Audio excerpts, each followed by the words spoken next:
ہم نے کہا کہ ابو بکر نہ صرف صادق نہیں ہے بلکہ کذاب ہے، بلکہ اس کا کذب بہت بری کذب ہے، یعنی رسول پاک صلی اللہ علیہ وسلم سے جھوٹی نسبت دینا۔ ابو بکر صدیق نہیں ہے بلکہ صادق نہیں ہے، اس کے اپنے اعتراف ہم نے دکھایا آپ کو کہ اس نے اعتراف کیا کہ بھئی شیطان اس پہ حاوی ہو جاتا ہے، اس نے اعتراف کیا کہ زبان کی وجہ سے وہ ہلاک ہو گیا ہے، اور تیسری مقام کہ اس نے حدیث گڑی ہے رسول پاک صلی اللہ علیہ وسلم سے نسبت۔ ہم نے کہا کہ رسول پاک صلی اللہ علیہ وسلم سے جو حدیث اس نے نسبت دی ہے، ہم نے اس کے کذب ہونے کے 3 دلائل پیش کرے۔ ایک دلیل پیش کیا اللہ کی غضب کی اور رسول صلی اللہ علیہ وسلم کی غضب کی دلیل۔ دوسری دلیل ہم نے پیش کیا کہ ابو بکر نے خود اپنے آپ کو جھٹلایا ہے، اس نے اعتراف کیا کہ اس کی حدیث جھوٹی ہے۔ نمبر 2۔ نمبر 3 دلیل کیا ہے؟ دلائل ہم نے کہا کہ ہمارے پاس بہت زیادہ ہیں عزیزوں۔ دلیل نمبر 3 وہ ہے کہ حضرت امیر المؤمنین علیہ الصلوۃ والسلام ابو بکر سے خوب سنا کہ ابو بکر نے کہا کہ ان معاشر الانبیاء لا نورث ما ترکنا صدقہ۔ عباس نے بھی سنا معاشر انبیاء جو ہیں ان کے لیے حکم خاص یہ ہے کہ ان کے اہل بیت کو ورث نہیں ملتا، جو بھی ان کا ترکہ ہے وہ صدقہ بن جاتا ہے۔ ابو بکر سے یہ سنا، لیکن اس کے باوجود عمر کے زمانے میں عمر سے مطالبہ کیا کہ ہمیں ارث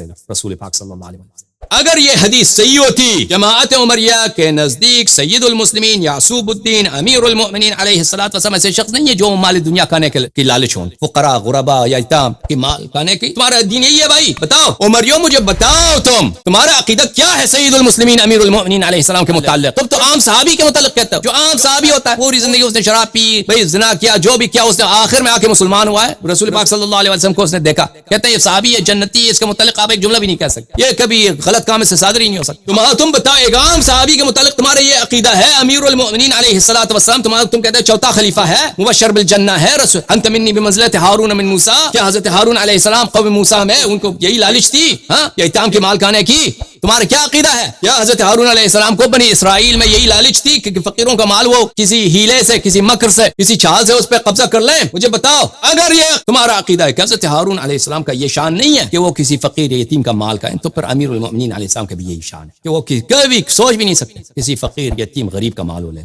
بس امیر المؤمنین علیہ السلام کو کبھی کسی فقیر کا مال لینے کی، کسی یتیم کے مال لینے کی، عام مسلمان کے مال پہ ناجائز قبضہ کرنے کی وہ سوچ ہی نہیں سکتے۔ تو پھر اگر رسول پاک صلی اللہ علیہ وسلم کا یہ فرمان ہے، اللہ کی یہ شریعت ہے کہ اہل بیت نبی صلی اللہ علیہ وسلم کو نبی صلی اللہ علیہ وسلم سے ارث نہیں ملتا، تو پھر کیوں امیر المؤمنین علیہ السلام عمر کے زمانے میں عمر سے مطالبہ فرمایا، زہرا سلام اللہ علیہا کا ارث دے؟ کیوں عمر سے مطالبہ کیا؟ بتاؤ مجھے، جواب دے دو۔ اگر ابو بکر کو سچا سمجھتے ہیں وہ کہ ابو بکر نے یہ روایت کی ہے انا لا نورث ما ترکنا صدقہ، انبیاء کی ارث نہیں ہوتی، انبیاء کا جو بچتا ہے وہ صدقہ ہوتا ہے، تو کیوں امیر المؤمنین علیہ السلام نے عمر سے مطالبہ کیا ارث زہرا سلام اللہ علیہا؟ عباس نے کیوں مطالبہ کیا کہ میرے بھتیجا کا ارث مجھے دے دو؟ جواب دے دو اس کو۔ اس کے علاوہ کوئی وجہ ہی نہیں ہے کہ وہ عباس ابن عبد المطلب رضی اللہ عنہ وہ امیر المؤمنین سلام اللہ علیہ ابو بکر کو جھوٹے سمجھتے تھے، وہ اپنا حق سمجھتے تھے، یہ کوئی حکم ہی نہیں ہے کہ اہل بیت کو ارث نہ ملے، اہل بیت کو ارث ملے گا نبی صلی اللہ علیہ وسلم سے، اور ابو بکر نے جھوٹی حدیث نقل کی۔ عمر سے جو مطالبہ فرمایا ہے وہ بخاری میں بھی موجود ہے،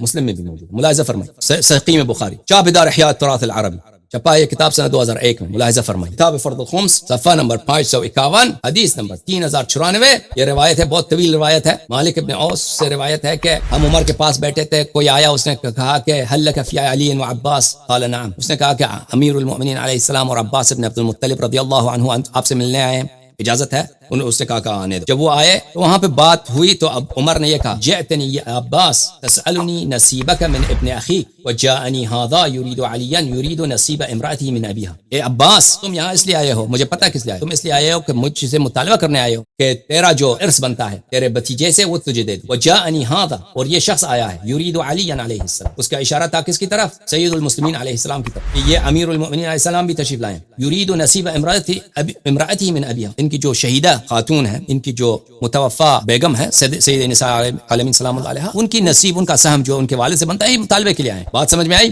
اگر ابو بکر کو سچا سمجھتے تھے تو مطالبہ کیوں کرنے آئے؟ اب مجھے بتاؤ مطالبہ کیوں کرنے آئے؟ اسی لیے وہ کہ وہ ابو بکر کو جھوٹا سمجھتے۔ روایت مسلم میں بھی موجود ہے، ملاحظہ فرمائے، سقیم مسلم، چھاپ دار الفکر، بیروت لبنان میں، یہ 1424 میں کتاب چھپی ہے، یہاں پہ باب حکم الفی صفحہ نمبر 886 میں باب حکم الفی حدیث نمبر 1757، یہ بہت طویل حدیث ہے، اس میں آگے وہی ہے کہ ابو بکر نے کہا کہ فجئت ما تطلب میراثك من ابن اخيك ويطلب هذا ميراثه من میراث امراته من ابيها فقال ابو بکر قال رسول الله صلی اللہ علیہ وآلہ ما نورث ما ترکنا صدقہ فرأيتماه كاذبا آثما غادرا خائنا. کہتے ہیں کہ تم یہاں آئے ہو کہ تم مطالبہ کرو کس بات کی؟ اپنے بھتیجے سے میراث طلب کرنے آئے ہو، اور یہ علی علیہ السلام آئے ہیں، یہ اپنے زوجہ ہیں، اپنے زوجہ کی میراث جو ان کے والد سے ان کو ملتا ہے، یعنی رسول اللہ صلی اللہ علیہ وسلم سے، ان کا مطالبہ کرنے آئے ہیں. تو ابو بکر نے آپ سے کہا تھا کہ رسول پاک صلی اللہ علیہ وسلم نے فرمایا ما نورث ما ترکنا صدقہ، ہماری ارث نہیں ہوتی اور ہم جو کوئی پیچھے جائیں صدقہ ہوتا ہے. فرأیتما، تم دونوں کا عقیدہ یہ تھا کہ ابو بکر کاذب. فرأیتما، ابو بکر نے یہ حدیث نقل کی تو تمہارا عقیدہ یہ کہ ابو بکر جھوٹا ہے اور اسی لیے تو تم آئے ہو. ابو بکر کو جھوٹا سمجھ کر، کاذب سمجھ کر تم آئے ہو کہ ابو بکر نے جھوٹی حدیث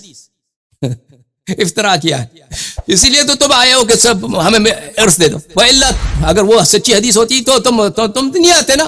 تم ابو بکر کو جھوٹے سمجھتے ہو، نہ صرف جھوٹے سمجھتے ہو، اس کو آثم، اس کو گناہگار، غادر، غادر کس کو بولتے ہیں؟ غدار کو. خائن، خائن وہ شخص جو امانت میں خیانت کر جاتا ہے، وہ چور. ابو بکر کو تم ایک جھوٹے چور سمجھتے ہو. تو عزیزو، ہم نے کہا ہمارے پاس بے شمار دلائل ہیں، ہم نے 3 دلیل آپ کے خدمت میں پیش، 3 دلیل اس بات پر ابو بکر سچا نہیں ہو سکتا. دلیل نمبر 1، ابو بکر نے خود نے کہا کہ میرا ایک شیطان ہے جو مجھ پہ قبضہ کر لیتا، اور جب وہ آ جاتا ہے صحابہ بھاگ جاؤ میں تمہارے کالے اتار دوں گا اگر تم نہ. جو شخص وہ صحابہ کا کال اتار سکتا ہے وہ جھوٹ بھی بول سکتا ہے، اس پہ کوئی اعتبار نہیں. دوسری دلیل ابو بکر سچا نہیں یہ ہے کہ اس نے صحیح حدیث میں کہا کہ میری زبان کی وجہ سے میں ہلاکت کے دہانے میں پہنچ گیا. تیسری دلیل یہ ہے کہ حدیث سے معروف مشہور ہے ان معاشر الانبیاء لا نورث ما ترکنا صدقہ. یہ حدیث جھوٹی حدیث ہے.